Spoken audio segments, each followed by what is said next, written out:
La foi que nous avons est la même que celle des apôtres. Et cette foi est rendue disponible à cause de la justice de Dieu.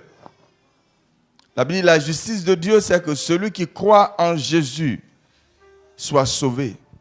Dieu nous a justifiés par notre foi en Jésus-Christ. Nous avons trouvé donc grâce aux yeux de Dieu par la foi en Jésus-Christ. L'évangile nous est prêché pour que nous puissions avoir foi en ce que nous entendons. Et celui qui croit en ce qu'il entend est sauvé. Donc il dit, parce qu'eux ils ont entendu et ils ont cru. Nous aussi nous avons entendu, nous avons cru. Nous avons une foi du même prix que la leur. Donc il n'y a pas deux types de foi. La foi avec laquelle tu crois en Dieu, c'est la même avec laquelle Paul, Pierre et tous les autres ont cru en Dieu. Alléluia. Et il dit la grâce et la paix vous soient multipliées par l'épignosis de Dieu et de Jésus-Christ. Ce qui donne la grâce et ce qui donne la paix aux chrétiens, ce n'est pas ces appels à la grâce. Oh Seigneur, que ta grâce soit avec moi. Il dit la grâce arrive par notre épignosis de Jésus. Alors je vous ai dit, il faut apprendre. Si vous n'apprenez pas, vous n'aurez pas la grâce de Jésus. Si vous n'apprenez pas, vous n'aurez pas la grâce de Dieu. La plus grande source de pauvreté, c'est l'ignorance. La plus grande source de malédiction, c'est l'ignorance. L'ignorance est la plus grande prison. Quand tu ignores quelque chose, tu seras traité comme un idiot, comme un insensé. Et il faut refuser cela. Quand vous êtes dans quelque chose, ayez ça comme valeur. Quand j'entre dans quelque chose, je dois comprendre ce dans quoi je suis rentré. Dans un système, je dois maîtriser le système. Dis ça à ton voisin. Quand j'arrive quelque part, je dois comprendre comment les choses se passent. Quand tu as ça comme valeur, partout où tu rentres, quelqu'un ne peut pas te prendre pour aller te vendre au marché. Parce que quand tu rentres quelque part, tu décodes le système. Alléluia. Et tu sais comment les choses fonctionnent. C'est que tu es là, tu es en Jésus, et puis tu entends les gens témoignent, ils sont bénis. C'est comme si c'est des menteurs eux tous. Parce que tu ne vois même pas ce qu'ils appellent témoignage. Tu ne vois pas ce qu'ils appellent foi. Tu ne comprends pas. Et il y en a qui sont dans cette situation parce qu'eux-mêmes, ils n'ont pas épignosis. Ils ne savent pas comment faire augmenter la grâce de Dieu sur leur vie. Ils ne savent pas. La grâce arrive par l'épignosis. Et je veux insister sur l'épignosis ce matin pour que vous ayez épignosis. Gloire à Dieu. Si j'insiste sur l'épignosis, c'est pour que vous ayez épignosis. Épignosis, je vous ai dit, c'est la connaissance absolue. La connaissance exacte de quelqu'un ou de quelque chose. La connaissance de son éthique morale. C'est que tu sais comment la personne pense maintenant. Donc tu peux connaître ses voies. Il n'y a pas meilleure façon d'attirer la faveur de quelqu'un que quand tu penses comme lui. Vrai ou faux? Si tu sais ce que ton patron attend, tu arrives le matin au service, tu sais ce qu'il attend et que tu anticipes, est-ce que tu vas lui plaire ou non? C'est cette étude-là que Pierre demande aux chrétiens. Ton Jésus-là, est-ce que tu connais son éthique morale? Tu vois, quand tu ne connais pas la morale de quelqu'un que tu veux lui parler, tu ne sais pas si ce que tu vas dire va le choquer ou ça va lui plaire. Tu ne sais pas si la décision que tu vas prendre, il sera dans le même sens que toi ou il ne sera pas d'accord. Donc, tu étudies la personne jusqu'à le connaître. Le grec dit épignosis. Et beaucoup de gens sont renvoyés pour ça, parce qu'ils n'ont pas épignosis, ni de la matière, ni de l'homme qui suivent. Tu fais des erreurs avec quelqu'un quand tu ne le connais pas. Même quand tu veux lui offrir un présent, tu ne sais pas parce que tu ne connais pas ses goûts. Donc, si tu ne connais pas les goûts de Jésus, toi tu es assis là, comme les jeunes font, tu es assis là et puis tu prends une décision. Mais le Jésus en qui tu crois là, tu ne connais même pas encore son éthique morale pour savoir si la décision que tu prends là, est-ce que Jésus est d'accord avec ça? Tu n'as pas encore cette connaissance, ça veut dire que tu n'as pas épignosis. Donc tu ne sais pas quand plaire à Jésus et comment plaire à Jésus. Donc Pierre dit, il faut que tu étudies. Il ne faut pas t'asseoir chez toi et prendre une décision. Au contraire, tu vas prendre la mauvaise décision.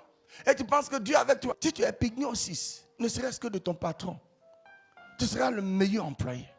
Parce qu'avant qu'il ouvre la bouche, tu sais ce que le monsieur va te demander. Et c'est ce que l'intelligence veut. Quand tu marches avec quelqu'un, tu dois avoir épignon 6 de lui. Et vous savez que cette connaissance ne peut pas venir s'il n'y a pas une certaine intimité.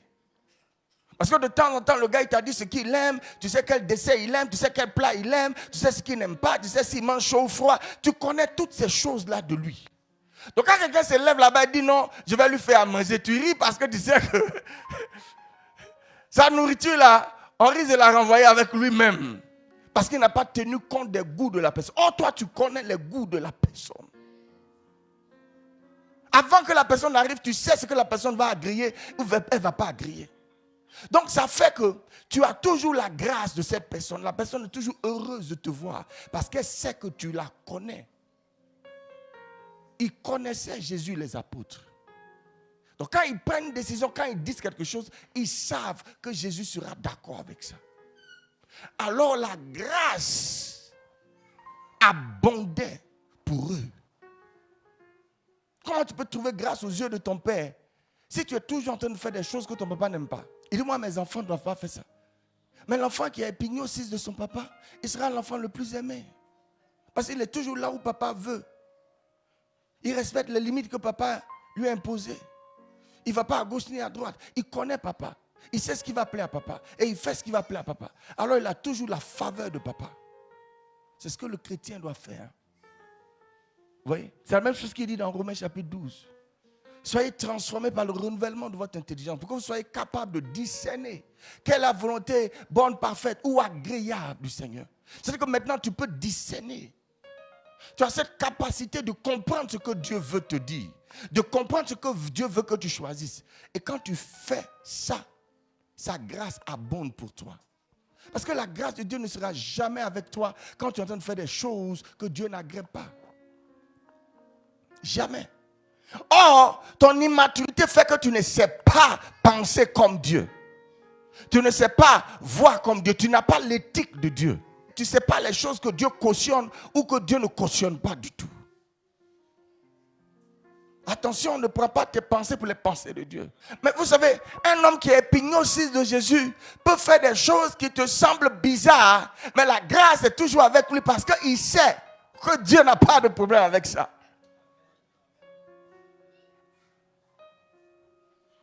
Sa connaissance de Jésus va lui donner de jouir d'une plus grande grâce et d'une grande paix auprès du Seigneur. Son intimité avec Jésus, c'est qu'il sait ce que Jésus veut. Dans chaque situation, il connaît la pensée de Jésus, c'est pour ça qu'il est en paix. Il a dit à Pierre, pourquoi as-tu douté? Jésus est celui qui ne doute jamais. Quand tu sais ça, que Jésus là, je le connais, c'est le gars qui ne doute jamais. Donc si je suis en train de douter dans une situation, je ne peux plus avoir la grâce de Jésus. Je ne peux plus avoir la grâce de Jésus. C'est pour ça que je dis, le premier élément qui vous donne la grâce, c'est la foi. Jésus, là, la Bible dit, il est le consommateur de la foi.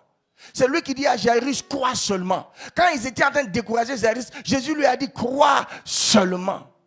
Donc Jésus, c'est celui qui est toujours en train de croire. Maintenant, toi, tu es là abattu, et puis tu prends une décision. De ce découragement-là, tu prends des décisions pour ta vie. Et puis tu penses que la grâce de Dieu va t'accompagner. Est-ce que tu penses que Jésus t'accompagne dans cette décision? Quand lui-même, il est un homme de foi. Quand lui-même, il dit de ne pas abdiquer, même au milieu de la tempête. Celui qui connaît Jésus va toujours choisir. Et son choix sera agréé. Et c'est pour ça que tu peux regarder. Quand quelqu'un fait un choix là, il faut voir si la grâce l'accompagne. Si la grâce l'accompagne, ça veut dire que peut-être Dieu est avec lui. Alléluia. Si la grâce n'est pas là, ça veut dire qu'il est en train d'aller dans la mauvaise direction. Ça, je te donne un topo. Quand tu dis que tu veux faire quelque chose pour Dieu et que tu te lèves, que tu commences à travailler, est-ce qu'il y a des signes de grâce? Est-ce qu'il y a des choses qui arrivent? Alléluia. La grâce de Dieu, elle est multipliée pour celui qui marche dans l'épignosis de Dieu et de Jésus-Christ. C'est aussi simple que ça. Alors j'ai dit, je dois connaître Dieu. Vous voyez, c'est pour ça que tu dois lire. C'est pour ça que tu dois lire. Parce que la lecture te permet de partager les pensées de Dieu. La lecture te donne un aperçu de l'éthique morale de Dieu. Tu sais comment Dieu raisonne. Tu sais comment Jésus raisonne. Quand tu lis les messages de Jésus-Christ, tu perçois sa morale, sa pensée, son caractère. Alors tu peux savoir ce qui lui est agréable. Et si tu fais ce qui lui est agréable, sa paix sera avec toi. Sa grâce sera avec toi. Jésus est un homme de foi. Dans toutes les circonstances, il a privilégié la foi. Donc si moi, dans une circonstance, je veux mettre la foi en marche, les amis, les frères autour disent non, ça c'est pas une question de foi. Qui je vais écouter? Mon Jésus ou mes parents ou mes amis? Si je veux sa grâce, c'est lui que j'écoute. Il demande d'utiliser la foi pour gagner quelque chose. Et quand tu es là, tu as des mauvaises pensées, peut-être des pensées de mort, ou bien des pensées perverses. Tu as toutes sortes de pensées qui ne te plaisent pas. Ce que la Bible dit, ce que vous ne savez pas, il dit que la foi là, tu dois utiliser la foi pour performer dans la vertu. C'est-à-dire qu'avec la foi là, tu vas utiliser la foi pour écraser cette pensée-là. C'est comme ça que tu vas y arriver. C'est pas ta foi.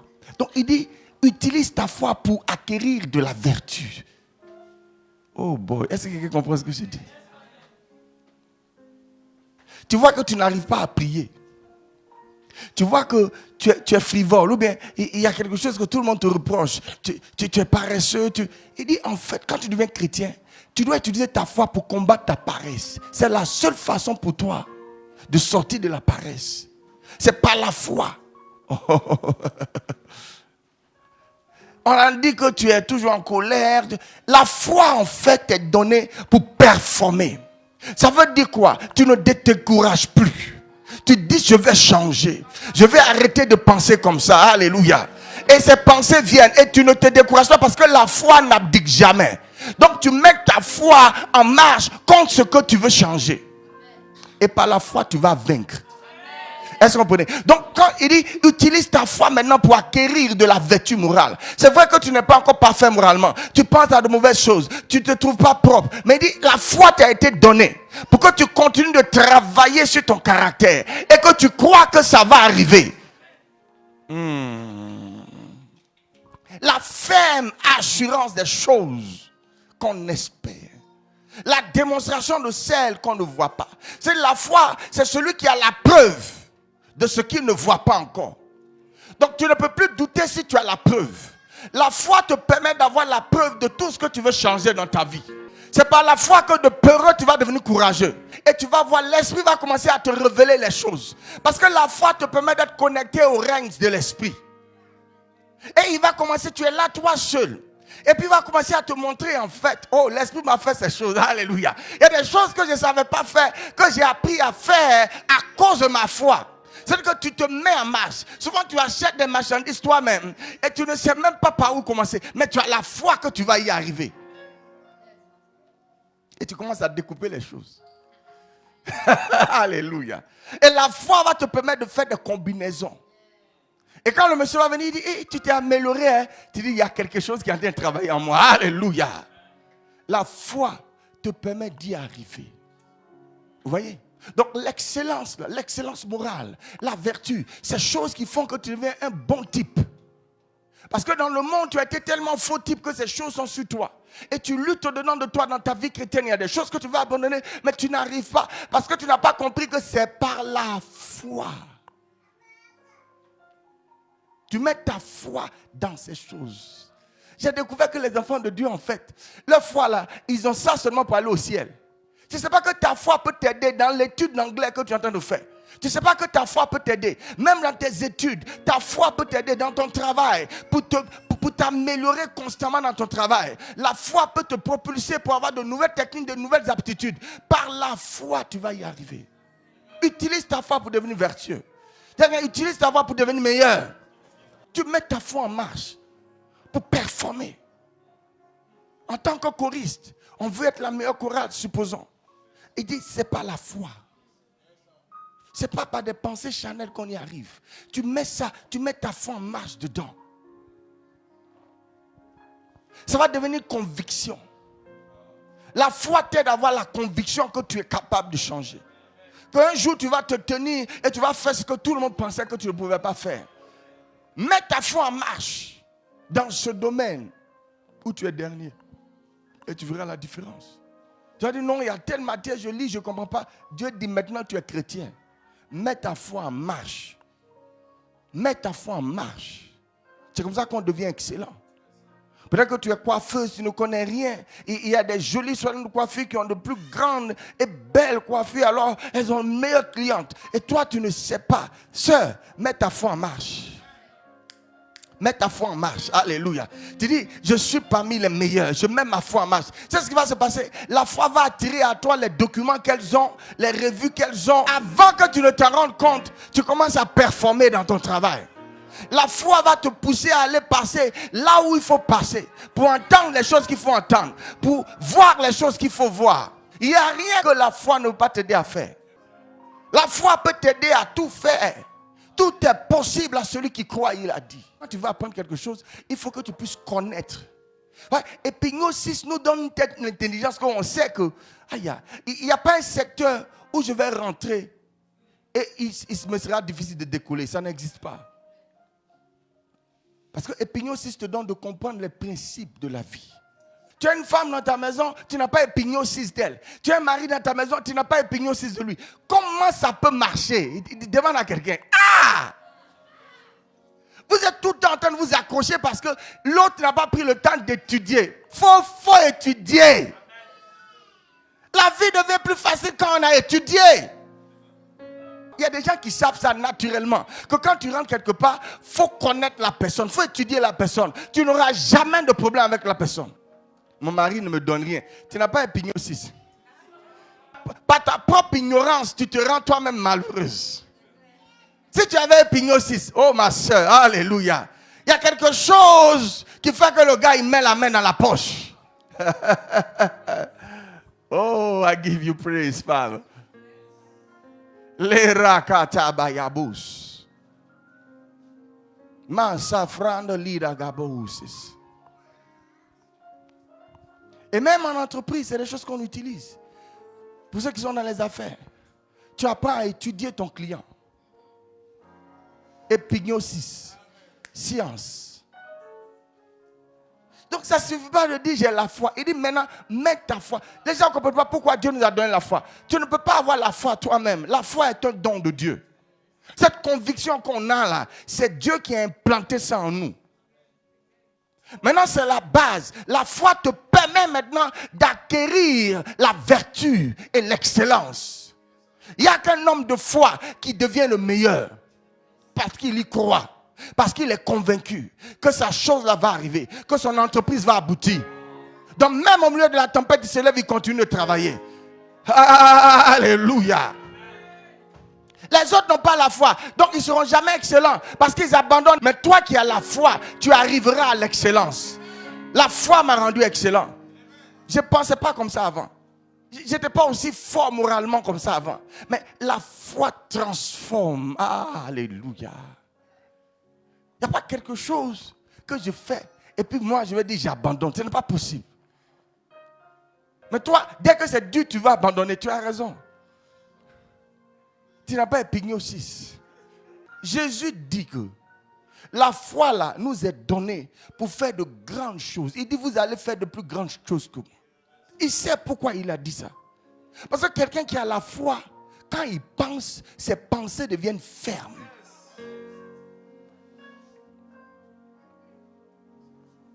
Si un homme de foi se lève au début pour dire il veut apprendre, il veut devenir un athlète. un cycliste international, il va y arriver. Peu importe là où tu vas arriver. Et la foi t'est donnée pour devenir excellent. La foi te rend excellent. Ça t'aide. Ça t'aide à obtenir des résultats. Ça t'aide à croire en ton changement. Donc il dit, mets ta foi à devenir excellent. Si tu as la foi, frère, tu sais que tu vas y arriver.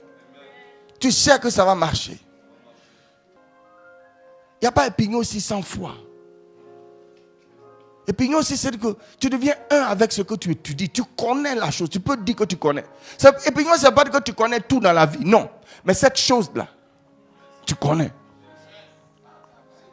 Quand on a épignosis, on n'a plus peur. C'est ça qui dit ça crée la paix. Les gens qui ont épignosis de Jésus, là, ils ne tremblent pas. Parce que c'est que si on met le nom de Jésus seulement dans ta maladie, là, la maladie est en danger elle-même. Parce qu'elle ne peut pas défier le nom qui est au-dessus de tout nom. Toi, tu ne sais pas, toi, tu trembles déjà. Quand tu travailles pour quelqu'un, pour avoir toute sa grâce et sa faveur, qui fait que tu seras l'employé numéro 1 sur sa liste, il ne va jamais te renvoyer. C'est quand tu trouves grâce à ses yeux. Et pour trouver grâce aux yeux de quelqu'un, il faut savoir comment la personne pense. Il faut connaître ses valeurs morales, ce qu'il aime, ce qu'il n'aime pas. Et c'est la même chose qu'on fait avec Dieu.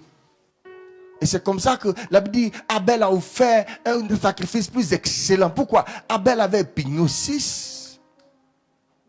L'autre s'est levé comme ça, on dit on va offrir à Dieu. Il a soulevé ce qu'il ne fallait pas soulever. La Bible dit, Dieu n'a pas porté un regard favorable sur l'offrande de Caïn.